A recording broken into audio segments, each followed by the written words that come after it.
अस्सलाम वालेकुम व्यूअर्स, मैं हूं समीना पाशा। उम्मीद है आप लोग खैरियत से होंगे। व्यूअर्स, कुछ अहम खबरें और अपडेट्स लेकर इस व्लॉग में आपके सामने हाजिर हैं। जनाब, इंपॉर्टेंट खबरें हैं जी। अडयाला के बाहर रात गए तक अलीमा खान साहिबा उनकी बहनों का धरना जारी रहा और इस धरने को उन्होंने एक बहुत ही इंपॉर्टेंट अनाउंसमेंट के साथ ख़त्म किया है और वो अनाउंसमेंट क्या आपको बताते हैं और वो जो दीगर गुफ्तगू उन्होंने वहाँ पे की धरने के दौरान, उससे भी मुतालिक आपको आगाह करेंगे। दूसरी तरफ ये भी आपको बताएंगे कि पीटीआई के रहनुमाओं से जो उम्मीद लगाए बैठी हैं अलीमा खान साहिबा या बाकी वर्कर्स, तो पीटीआई के लीडर्स जो हैं उनकी इस वक्त तरजीहात क्या हैं। एक बहुत ही अफसोसनाक सी वीडियो शहजाद फारूक साहब की वायरल हुई है। मालूम नहीं है अब की वीडियो है या कोई पुरानी वीडियो है, लेकिन बहरहाल जब की भी वीडियो है काफ़ी काबिल एतराज़। इसके ऊपर तफसील आपको बताते हैं। कुछ बात करेंगे जंग और बम की सूरत हाल की, जिसके लिए कोशिश तो की जा रही है जंग बंदी की। एक 5 निकाती अमन फार्मूला भी सामने आया है, लेकिन क्या वो ईरान के लिए एक्सेप्टेबल होगा, इसके ऊपर भी बात करेंगे। और कुछ दीगर चीज़ें भी इसी व्लॉग का हिस्सा होंगी। आपसे रिक्वेस्ट है कि चैनल को सब्सक्राइब कर लें अगर अभी तक सब्सक्राइब नहीं किया। तो पहले बात कर लेते हैं कि क्या हुआ अडयाला के बाहर। अलीमा खान साहिबा, नौरीन खानम साहिबा, दीगर कुछ कारकुनान के साथ अडयाला के बाहर मौजूद रहीं और रात गए तक उनका धरना जारी था। अगरचे उनका ये स्टेटमेंट था कि वो मिल के ही जाएंगे, लेकिन सबको पता है कि ज़ाहिर है मुलाकात नहीं होती तो उसके बाद फिर इवेंचुअली उन्हें धरना ख़त्म करना ही होता है। तो धरना उन्होंने ख़त्म कर दिया, लेकिन धरना ख़त्म करते हुए उन्होंने एक अहम अनाउंसमेंट भी की। उनका ख्याल ये था कि अगले मंगल को 10,000 लोगों की कॉल वो दे रही हैं और अलीमा खान साहिबा का कहना था कि ये कॉल आम लोगों के लिए नहीं है, ये कॉल पार्टी के लीडर्स के लिए है। तो पार्टी के लीडर्स, टिकट होल्डर्स, तंजीमी ओहदेदार, MPAs, MNAs, जो भी पार्टी से बिलोंग करने वाले लोग हैं, उनके लिए ये 10,000 का उन्होंने एक टारगेट दिया है और कहा है कि अगले मंगल को 10,000 के करीब जो पार्टी के लोग हैं उनको अडयाला के बाहर मौजूद होना है। अलीमा खान साहिबा कह रही हैं कि जब लोग यहाँ पर मौजूद होंगे तो ही प्रेशर बनेगा और जब प्रेशर बनेगा तो ही अदालतों के अंदर से कोई इंसाफ की फरामी की उम्मीद जागेगी, वरना बाकी जो सूरत हाल है वो सब ने सुबह देख लिया था कि इन अदालतों से किस तरह का इंसाफ मिलना है। तो अलीमा खान साहिबा ने अब अपने तौर पर ये कॉल फ़िलहाल PTI को दी और उन्होंने कहा है कि जो आएंगे वो आएंगे और जो नहीं आएंगे उनको फिर चाहिए कि वो रास्ते से हट जाएं। यानी ये वही नारा है कि जो या तो डट जाओ या फिर हट जाओ। तो अलीमा खान साहिबा ने इसके लिए एक लिटमस टेस्ट जो है वो अगले मंगल को रख दिया है और उन्होंने कहा है कि जी ये पार्टी के लोग पहुँचें। क्या पार्टी के लोग पहुँचेंगे? सॉरी टू से मुझे नहीं लगता है कि इतनी बड़ी तादाद में पार्टी के लोग पहुँचेंगे। ज़रूर कुछ लोग पहुँचेंगे, कुछ तो खैर हमेशा ही उनके साथ होते हैं बेचारे। और मज़े की बात ये कि अफसोस की बात बल्कि ये है कि जो साथ होते हैं हर वक्त वही सोशल मीडिया के निशाने पर भी होते हैं, जो हमेशा साथ होते हैं, जो हमेशा आवाज़ उठा रहे हैं, टॉक शोज़ में उठा रहे हैं, प्रेस कॉन्फ्रेंसेस करते हैं, अडयाला के बाहर पहुंचते हैं, कोर्ट्स के अंदर पहुंचते हैं, सोशल मीडिया पर कुछ ना कुछ कहते हैं। तो ये वही चंद लोग हैं जो आपको दिख रहे होते हैं और वही बार बार जो है वो PTI के सोशल मीडिया के लोगों का निशाना भी बनते हैं। ये भी बड़े अफसोस की बात है। और जो गुमनाम है, जो कहीं पे कहीं दिखते नहीं हैं, वो आपको उस तरह से तनकीद का निशाना बनते भी नज़र नहीं आते। हैरत अंगेज़ तौर पर आप देखिए ना, पंजाब की अगर हम बात करते हैं तो यहाँ पे जो अपोजिशन लीडर हैं, कभी आपने देखा है कि उन्होंने आके जी कोई प्रेस कॉन्फ्रेंस की हो, कोई छोटा मोटा एहतजाज रिकॉर्ड कराया हो या कोई बड़ा उन्होंने मरीम नवाज साहिबा को टफ टाइम दिया हो? कुछ नहीं उनका। और उसके सोशल मीडिया के ऊपर भी आप देख लें कि उनका कोई नाम नहीं ले रहा होता कि भाई वो किधर हैं, क्यों उनका कोई रोल नहीं है। तो इस तरीके से मैं ये सिर्फ एक एग्जांपल की बात कर रही हूँ। बहुत सारे ऐसे लोग हैं जो कि कहीं आपको कुछ करते नज़र नहीं आते, लेकिन उनके ऊपर तनकीद भी नहीं हो रही होती। जो कुछ कर रहे होते हैं तनकीद भी उन्हीं की तरफ हो रही होती है। तो ये बड़ी इंटरेस्टिंग बात है।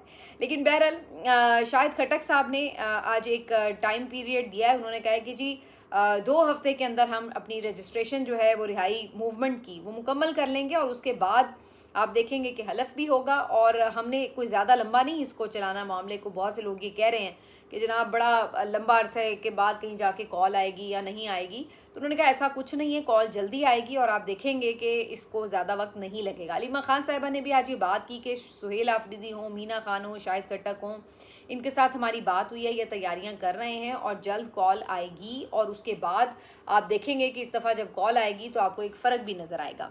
अब ये भी चीज़ें वाज़ेह होना शुरू हो चुकी हैं। शफ़कत अयाज़ साहब ये कह रहे थे कि एक ही जगह पर आने की कॉल होगी। उन्होंने ये भी कहा कि बहुत सारे जो लोग हैं उसमें आप देखेंगे कि वो ये नहीं है कि हर कोई अपने अपने तौर पर लीड कर रहा होगा, बल्कि उसमें एक ही शख्स जो है वो लीड भी कर रहा होगा, एक ही जगह पे सब पहुंचेंगे भी। और उन्होंने कहा कि ये इसमें ज़्यादा वक्त भी नहीं है, ये कुछ हफ्तों ही के अंदर होगा। अच्छा, अब ये सारी कहानी जो है ये वाज़े ये कर रही है कि प्रेशर तो है पीटीआई के ऊपर और ख़ास तौर पर सुहेल आफरीदी के ऊपर, क्योंकि अब अलीमा खान साहिबा ने आज ये भी बात की है कि महमूद खान अचकज़ई या अल्लामा राजा नासिर अब्बास को इमरान खान साहब ने मुज़ाकरात का टास्क दिया है। जो एहतजाज की बात है, जो मूवमेंट की बात है, स्ट्रीट मूवमेंट की बात है, वो तो उन्होंने सुहेल आफरीदी को कहा था। ये वो बात है जो मैं आपको 8 फरवरी के एहतजाज के वक्त भी याद दिला रही थी कि ये सारे पीटीआई के लोग क्या कह रहे थे कि जी फैसला तो महमूद खान अचकज़ई साहब ने करना है या उन्होंने। हालांकि मैंने उस वक्त भी ये बात कही थी कि ये सिर्फ कलीमुल्ला से सलीमुल्ला और सलीमुल्ला से कलीमुल्ला वाली बात है। इमरान खान ने तो वाज़ेह कहा था कि अगर किसी को बात करनी है तो वो अपोजिशन लीडर के साथ कर ले, लेकिन ये तो नहीं उन्होंने कहा कि हर फैसला ही अपोजिशन लीडर्स करेंगे और पार्टी जो है वो सारी फारिग है। ये तो नहीं उन्होंने कहा। पार्टी की पॉलिटिकल कमेटी मौजूद है, पार्टी के लोग मौजूद हैं, पार्टी की हुकूमत मौजूद है, तो उन्होंने ये नहीं कहा कि भाई अब हर फैसला जो है वो उन्होंने करना है। ज़ाहिर है मुशावरत तो उनसे होगी, वो बड़े भी हैं और इमरान खान साहब उनको अहमियत भी दे रहे हैं, लेकिन ये नहीं है कि आप हाथ पे हाथ धरे रख के बैठ गए और आप कहें कि जनाब हम सानू तो क्लीन चिट असी तो वेले हैं, तो जो वो कहेंगे हम तो उन पे डाल देंगे। तो ये वाला मामला तो है नहीं। तो यही बात आज अलीमा खान साहिबा ने भी की है कि उन्होंने अगर किसी ने बात करनी है तो चलो जी अपोजिशन लीडर से कर ले, लेकिन बाकी एहतजाज का काम तो पीटीआई को खुद ही करना है। तो ये भी उन्होंने बात की है। बाकी उन्होंने कुछ और चीज़ों के ऊपर भी ज़ाहिर है बात की, और जो उन्होंने यानी मौजूदा सिस्टम है उसके ऊपर भी बात की, महंगाई के ऊपर, हर चीज़ के हवाले से। और उन्होंने कासिम और सुलेमान के हवाले से भी ये कहा कि उन्होंने बहुत अच्छे से अपने फादर का जो मुकदमा है वहाँ पे लड़ा है और उन्होंने बहुत समझदारी से गुफ्तगू की है और कोई उन्होंने ऐसी वैसी बात नहीं की जिसको इन्होंने बिला वजह उसके ऊपर पूरा प्रोपेगेंडा किया है। तो ये सारी बातें भी उन्होंने वहाँ पे की। अब देखते हैं जी, अगले मंगल की डेट में कोई बहुत ज़्यादा दिन नहीं है और पता लग जाएगा। अगर अगले मंगल को वाकई बड़ी तादाद में पीटीआई के लोग पहुंच जाते हैं तो उससे तो ये पता चलेगा कि अच्छा जी कहीं ना कहीं ये पीछे अपनी तैयारियां जारी रखे हुए हैं। लेकिन अगर अगले ही मंगल को ये लोग नहीं पहुंचते तो फिर उससे पता चल जाएगा कि बेसिकली ये सिर्फ एक ट्रक की बत्ती है जो कि चल रही है और जलती चली जा रही है, बुझ भी नहीं रही। पीटीआई के लीडर्स की क्या प्रायोरिटीज़ हैं वो आपको नज़र आती हैं कि कहीं वो उस तरह से हमें बहुत ज़्यादा नज़र नहीं आते मंजर आम पर। लेकिन शहजाद फारूक साहब जो कि NA 119 से पीटीआई के टिकट होल्डर थे और उन्होंने जो है वो आपने देखा कि कई दफ़ा एहतजाज वगैरह में भी आए और एक दफ़ा बड़े बीमार भी हुए। बाद फारूक के वो भाई हैं, बाद फारूक ने मिलिट्री ट्रायल भी भुगता और वहाँ पे उन्होंने सारी अपनी कैद भी काटी। तो ये तमाम चीज़ें इस फैमिली की आपके सामने हैं। लेकिन शहजाद फारूक साहब की एक वीडियो आज काफ़ी सोशल मीडिया पर वायरल है। मैं पहले ही बता दूं कि मुझे नहीं मालूम है कि ये वीडियो कोई लेटेस्ट है या ये कोई पुरानी वीडियो है जिसको वायरल किया गया है, लेकिन बहरहाल ये वीडियो आज काफ़ी एक्स अकाउंट्स वगैरह से पोस्ट हुई है और भी ज़ाहिर है सोशल मीडिया प्लेटफॉर्म्स पे पोस्ट हुई होगी, जिसमें देखा जा सकता है कि शहजाद फारूक साहब जो हैं वो मुख्तलिफ़ अक़साम के नशे एक साथ कर रहे हैं। एक जगह पे वो बैठे हुए हैं, कुछ म्यूज़िक भी चल रहा है, वो बहुत ज़्यादा नशे में धुत नज़र आ रहे हैं, बड़े झूमते हुए दिखाई दे रहे हैं और वो 2-3 तरह से ऐसा लग रहा है कि नशा भी कर रहे हैं। और वो पता नहीं है, मुझे तो इतना नशों का पता नहीं है कि वो चरस होती है कि आइस होती है, वो जो सूंघ सूंघ के घर होते हैं, तो बहरहाल वो लगे हुए हैं उसमें। अब उस वीडियो को देख के जो ज़ाहिर है उसके ऊपर एक तनकीद का सिलसिला शुरू हुआ है और हर कोई इस पे बात कर रहा है कि भाई आप लोग इन लोगों से उम्मीद लगाए बैठे हैं कि जी इनको बड़ी कोई फिक्र है और ये अपने लीडर के गम में घुले जा रहे हैं। इधर तो ये इनके अपने जिसको कहते हैं मौज मस्ती नहीं ख़त्म हो रही है, ये तो अपनी लाइफ को एंजॉय करते फिर रहे हैं। इनको क्या परवाह है कि लीडर किस हाल में है। मियां इबाद फारूक भी जब रिहा होके आए थे शुरू में बहुत इमोशनल लग रहा था कि बहुत वो इमरान खान साहब के लिए फ़िक्रमंद है, सब कुछ है, और उसके बाद फिर वो भी कहीं बिल्कुल मंजर से गायब हो गए। तो अभी भी बहुत सारे लोगों के बारे में यही तासुर है कि जनाब वो कोई केपी में छुप के बैठा हुआ है, कोई अपने घरों में डेरों पे छुप के बैठा है, किसी ने सबको यकीन दहानियाँ कराई हुई हैं कि जनाब हम कुछ नहीं करेंगे, आप बेफिक्र हो जाएं, तो वो इसलिए अपने घरों में मुतमईन बैठे हैं। तो बहुत सारे लोगों के साथ तो ये सिचुएशन है और जो बेचारे ख्वार हो रहे हैं, जो थोड़ा सा वोकल हैं, कोशिश करते हैं, वो कहीं ना कहीं कभी पेशियां भुगत रहे होते हैं, मुकदमात भुगत रहे होते हैं, सोशल मीडिया के ट्रोल्स को भुगत रहे होते हैं, और साथ साथ जो है वो बेचारे इधर उधर जलील भी हो रहे होते हैं। और बाकी जो गवर्नमेंट वाले हैं वो जाहिर है वो गवर्नमेंट के काम भी करने हैं और बाकी चीज़ें भी करनी है। तो ये तमाम एक जो है अजीब खिचड़ी सी आपको पकी हुई नज़र आती है। और ये खिचड़ी मुझे तो बज़ाहिर बहुत ऑब्वियस नज़र आता है कि ये जानबूझ के पकाई गई है इस निज़ाम की तरफ से, क्योंकि उन्हें यही पीटीआई सूट करती है, जो कि डिवाइडेड हो, जो कि ग्रुप्स का शिकार हो, जो कि अपने अपने मसाइल में उलझी हुई हो और मैनेज्ड हो, बुज़दिल हो, कॉम्प्रोमाइज्ड हो, या फिर बेचारी फंसी हुई हो, जिस जो नहीं मैनेज हो रहा होता उसके ऊपर दबाव होते हैं, प्रेशर्स होते हैं, उसके लिए मसले बनाए जाते हैं। तो उन्हें यही पीटीआई सूट करती है। इमरान खान से मुलाकातें बंद करने का जहां और बहुत सारा एक आपको पूरा माहौल नज़र आता है, तो वहाँ एक उसकी वजह ये भी नज़र आती है कि इमरान खान साहब की कम्युनिकेशन बंद करके पार्टी के अंदर एक क्योस जो है वो पैदा किया जाए। क्योंकि आपके चाहे 100 ग्रुप्स हों, जब लीडर की बात आ जाती है तो सारे उस चीज़ के ऊपर इकट्ठे हो जाते हैं। लीडर ने जब एक फैसला कर दिया भाई ये बात ठीक है, ये गलत है, इसके ऊपर यूँ स्टैंड लेना है, इसके ऊपर ये करना है, तो फिर आपस में कोई इख्तलाफ की गुंजाइश नहीं रहती। अब उन्होंने क्या किया कि जी कम्युनिकेशन कर दी है बंद। उसकी वजह से होता ये है कि एक बंदा कुछ कह रहा है, दूसरा बंदा कहता नहीं जी यूं है, तीसरा बंदा कहता है जी वो ऐसे करता है तो मैं ऐसे क्यों नहीं करता। वो आपस में इतना लड़ भिड़ जाते हैं कि किसी बात के ऊपर कंसेंसस ही नहीं हो पाता। और यही चीज़ जो है वो इस वक्त सबसे ज़्यादा इस निज़ाम के फ़ायदे में जाती है। तो इमरान खान साहब की मुलाकातें बंद होने के जहाँ और बहुत सारे पहलू हैं, वहाँ पर एक बहुत बड़ी वजह उनका ये भी मामला है।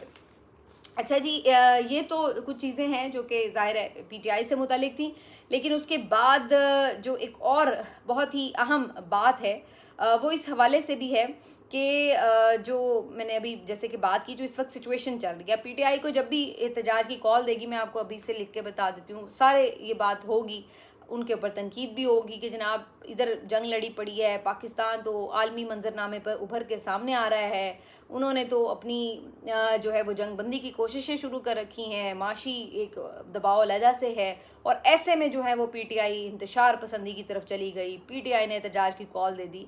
तो पीटीआई के ऊपर अब ये एक प्रेशर आएगा। पीटीआई इस प्रेशर से कोप अप करने के लिए ये कोशिश करेगी कि अल्लाह करे कि जल्दी से ये मामला सॉर्ट आउट हो जाए बीच में जंग वाला, ताकि उसके बाद जो इंटरनल पॉलिटिक्स है उसको खुल के कर सकें। अगर इस दौरान वो करेंगे तो जाहिर है कि उनके ऊपर ये तनकीद होगी। तो ये एक जो है वो बीच में मसला चलता रहेगा, लेकिन इसके अंदर इनकी स्ट्रैटेजी क्या होगी ये देखना होगा। क्योंकि फ़िलहाल तो हमें ये नज़र आ रहा है कि पीटीआई गवर्नमेंट के साथ एक वर्किंग रिलेशनशिप में चल रही है। वज़ीर ख़जाना के साथ सुहेल आफरीदी साहब की मुलाकात हुई है, दीगर जो एक वो कमेटी बनाई हुई है सॉर्ट आउट करने के लिए मामलात, उनसे उनकी मुलाकातें हुई हैं। तो वो एक जो वर्किंग रिलेशनशिप था वो उन्होंने इस्टेब्लिश किया है, लेकिन उसके बदले में उन्हें क्या मिलेगा ये देखने की बात है। क्या उसके बदले में कोई इमरान खान साहब को रिलीफ मिल जाएगा, कोई मुलाकात मिल जाएगी, कोई इम्कान नज़र नहीं आते। तो अब ये सारा जो प्रेशर अल्टीमेटली बढ़ेगा। लेकिन बहरहाल जैसे मैंने शुरू में बात की कि शहजाद फारूक साहब जो हैं, मेरा ख्याल है कि ये जबकि भी वीडियो है, ये बड़ी अफसोसनाक बात है कि ऐसे लोग जो हैं वो हमारे रिप्रेजेंटेटिव बनते हैं, ऐसे लोग जो हैं वो बाहर आकर लोगों पे तनकीद करते हैं, ऐसे लोग जो हैं वो हमारे लिए कानून साजियाँ करेंगे, जिनके अपने जो मामलात हैं वो इस किस्म के। बहुत से लोग इस पे ये बात कहेंगे कि जी किसी का पर्सनल मामला है और अगर वो निजी तौर पर कुछ कर रहा था, लेकिन देखिए जब आप नशे में धुत होंगे तो आप अगर इस तरह की बुरी आदतों और इल्लतों का शिकार होंगे तो फिर आप अंदाज़ा लगा लें कि आप क्या मुल्क व कौम के कितने मुफीद शहरी हैं। तो फिर ये जो चीज़ें हैं, सर्टनली मेरा नहीं ख्याल है कि इसको कोई भी जो है वो अप्रिशिएट कर सकता है या डिफेंड कर सकता है। बहरहाल जी, अब आ जाते हैं जी मंजरनामा, जो आलमी मंजरनामा जिसकी मैंने बात की। तो चाइना के साथ आपको मैंने बताया था कि पाकिस्तान की कुछ बातचीत सादा शुरू हुई है। चाइना जो है वो इसमें इंटरेस्ट भी ले रहा है, और इसलिए भी चाइना को बीच में लाया गया है कि ये एक गारंटर बन सकता है, या ईरान के लिए उसकी बात जो है वो अहमियत हो सकती है, रख सकती है। तो इस वजह से चाइना जो है उसको भी किसी ना किसी तरह, अगर डायरेक्टली नहीं तो पीछे से उसको ऑन बोर्ड ज़रूर लिया गया है। अब इस सिलसिले में एक जो 5 निकाती फार्मूला सामने आया है चाइना और पाकिस्तान का मुश्तरका, उसमें 5 निकात कौन से हैं जी? पहली चीज़ है कि जी फौरी तौर पर सीज़ फायर किया जाए, जंग बंदी होनी चाहिए। दूसरा जो नुक्ता है वो बड़ा अहम, यानी कि फौरी मुज़ाकरात का आगाज़ हो फरीकैन में।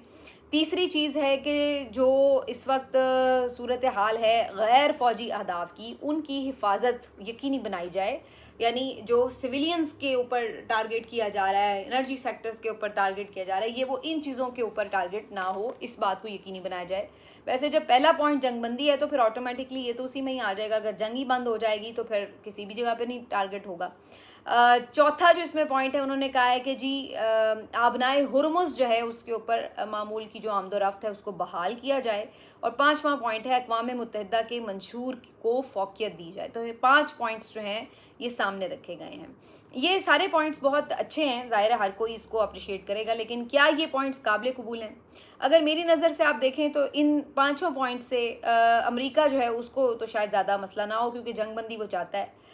मुज़ाकरात में वो पहले ही कह रहा है कि हम तो डील ऑफ़र कर रहे हैं, कर लो कर लो कर लो। तीसरी चीज़ जो है कि गैर फ़ौजी अहदाफ़ की हिफाजत, ये वो उनके तो गैर फ़ौजी अहदाफ़ को पहले कोई इशू नहीं है। और बाकी जो, क्योंकि ईरान ने तो कोई इस तरह सिवाय इसराइल के कुछ जगहों पे गिरे हों तो गिरे हों, अदरवाइज़ तो कहीं उन्होंने किसी जगह पे गैर फ़ौजी अहदाफ़ को टारगेट नहीं किया। अक़वाम मुत्तहिदा के मंशूर की फ़ौक़ियत, इस पर तो सिर्फ हंसा ही जा सकता है। अक़वाम मुत्तहिदा की क्या हैसियत है और उसके मंशूर को और उसकी निकात को और करारदादों को कितनी की अहमियत किसी ने भी देनी है, अमेरिका ने देनी है या किसी और मुल्क ने, वो सबको पता है। तो ये तो अभी मजाक करने के लिए मेरा ख्याल डाला है पॉइंट। और पाँचवीं जो बात है कि जी आबनाए हुरमुज़, तो ये वो चीज़ है जो कि इस वक्त सबसे ज़्यादा आइडियल हो सकती है अमेरिका के लिए कि आबनाए हुरमुज़ खुल जाए। तो मेरे ख्याल से ये जो सारे पॉइंट्स हैं अमेरिका के लिए तो काबिल कबूल होंगे, इसराइल के लिए भी होंगे, लेकिन ये पॉइंट्स ईरान के लिए क्या काबिल कबूल होंगे? जो मेरी पिछले दिनों मुख्तलिफ़ ईरानी सहाफ़ियों से बात होती है या मैं कुछ उनके कमेंट सुनती देखती हूँ, तो मेरी अंडरस्टैंडिंग के मुताबिक ऐसा नहीं है कि ईरान के लिए ये निकात काबिल कबूल हों। उसकी वजह ये है कि ईरान जो है वो बातचीत का आगाज़ उस वक्त करना चाहता है जब वो कहता है कि मुझे इस बात की गारंटी मिले कि दोबारा इस तरह का एडवेंचर नहीं होगा। अब इन सारे निकात में ऐसी कोई गारंटी अवेलेबल नहीं है। दूसरी बात वो ये कहता है कि जी अमरीकी अड्डे जो हैं वो फ़ारिग किए जाएँ रीजन से। ये वो चीज़ है चलिए जिसको आप सेकंड मरहले में कह सकते हैं कि जब मुज़ाकरात का आगाज़ हो तो वो इसमें मुख्तलिफ जो अरब ममालिक हैं उनसे ये फ़र्दर बातचीत करे, लेकिन उसकी ये प्रायोरिटी है कि जब तक अड्डे रहेंगे तो ये हमारे ऊपर अटैक करने का ख़तरा मौजूद रहेगा। तो यही बात हम कहते हैं कि ये ख़तरा हमारे ऊपर नहीं होना चाहिए हर वक्त की तलवार। हम पहले ही कई सालों से इसी वजह से उसकी तैयारी में रहे हैं कि हमारे ऊपर कभी भी जंग मुसल्लत कर दी जाएगी, तो क्या हमने हमेशा अब इसी तरह ही रहना है? तो वो समझते हैं कि इसको वंस फॉर ऑल हल होना चाहिए मसले को। तो वो इसका एक पहला बेसिक जो पॉइंट समझते हैं वो ये कि अड्डे ही वेले हों यहाँ से, ताकि इस खदशे का, इस ख़तरे का इजहार ना रहे। ये बहुत बड़ा डिसीजन होगा। ये क्या अरब ममालिक इसी तरह आराम से कर लेंगे?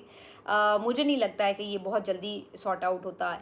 तो ईरान जो है वो इसके अलावा बहुत ज़्यादा कोई कॉम्प्रोमाइज़ करने को तैयार नहीं। और आबनाए हुरमुज़ जो है उसको भी फौरी ईरान कभी नहीं खोलना चाहेगा। इसकी वजह ये मेरा ख्याल है ये शायद सब कुछ होने के बाद आखिरी पॉइंट होगा जो ईरान करेगा कि आबनाए हुरमुज़ को खोले। वो इसलिए कि ईरान को समझ आ गई है कि यही वो एक शहरग है जो उसने पकड़ी हुई है। तो इसी की वजह से पूरे यूरोप की चीखें हैं, खलीज की चीखें हैं, सब जो अमेरिका पे दबाव डाल रहे हैं कि ये तूने क्या हरकत की है। उसकी वजह ये है कि ये इन्होंने आबनाए हुरमुज़ जो है उस पर कंट्रोल रखा है। तो अगर यही उन्होंने छोड़ दिया तो सबसे जो वीक पॉइंट है उनके हाथ में इस वक्त बाकी दुनिया का और अमेरिका इसराइल का, वही उनके हाथ से निकल जाएगा। तो वो मेरा नहीं ख्याल है कि इसको भी फौरी पहली ही किसी निशिस्त में छोड़ने के लिए राज़ी होंगे। हाँ, जो कंसेशन वो दे सकते थे वो उन्होंने दी है कि जी कुछ जहाज़ों को वो गुजरने दे रहे हैं, दोस्त ममालिक वगैरह के जहाज़ों को गुजरने दे रहे हैं। फर्दर जो बाकी कंट्रीज़ हैं हो सकता है वो भी उनके साथ निगोशिएट करें तो उनको भी कुछ ना कुछ कंसेशन मिल जाए। लेकिन अगर कोई ये समझे कि वो टोटली इसको पहले की तरह छोड़ दें कि जो मर्ज़ी गुजरता फिरे, वो शायद अभी इस पॉइंट पे तो नहीं होगा। तो मेरा नहीं ख्याल है कि ये 5 निकात जो हैं वो ईरान के लिए बहुत ज़्यादा एक्सेप्टेबल हो सकते हैं। लेकिन दूसरी तरफ अमेरिका कितना सीरियस है इन मुज़ाकरात को लेकर के, इससे अंदाज़ा लगा लें कि उसकी तो जंगी जो जुनून है, तैयारियाँ वो तो बढ़ती जा रही हैं। अभी उन्होंने B-52 बम्बार तैयारे जो हैं उनकी फ़िज़ाओं में देखे हैं ईरान की, जिससे ये तासुर मिल रहा है कि वो तो बड़े पैमाने पर बमबारी करना चाहते हैं स्टिल। और इसी वजह से उनके जो ये सबसे हैवी तैयारे समझे जाते हैं कि यहाँ पर मंडला रहे हैं। पाकिस्तान में इसके असरात जो हैं जंग के वो दिख रहे हैं। और अभी जो सबसे इम्पॉर्टेंट ख़बर आई है वो ये कि गैस की कीमत में बहुत ज़्यादा इजाफा हुआ है, होशरुबा इजाफा। ₹78 महंगी हो गई है गैस LPG। ये वो गैस है जो कि आमतौर पर घरों में इस्तेमाल होती है सिलेंडर्स के थ्रू, और ये 11.8 किलोग्राम का जो घरेलू सिलेंडर है अब वो ₹3,588 का मिलेगा इस इजाफे के बाद।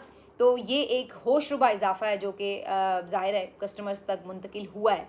तो जनाब ₹78 ये गैस की कीमत में इजाफा हो चुका है। आने वाले दिनों में मैं आपको बता दूं कि पेट्रोल भी महंगा होने जा रहा है, और अगर एक वीक के अंदर फर्दर इसके अंदर कोई जंग बंदी की तरफ डेवलपमेंट नहीं जाती तो फिर डेफिनेटली पाकिस्तान में भी पेट्रोल प्राइसेस बढ़ेंगी, ये वाज़े नज़र आ रहा है। मिलते हैं आपसे अगले वीलॉग में, अपना ख्याल रखिए, अल्लाह हाफ़िज़।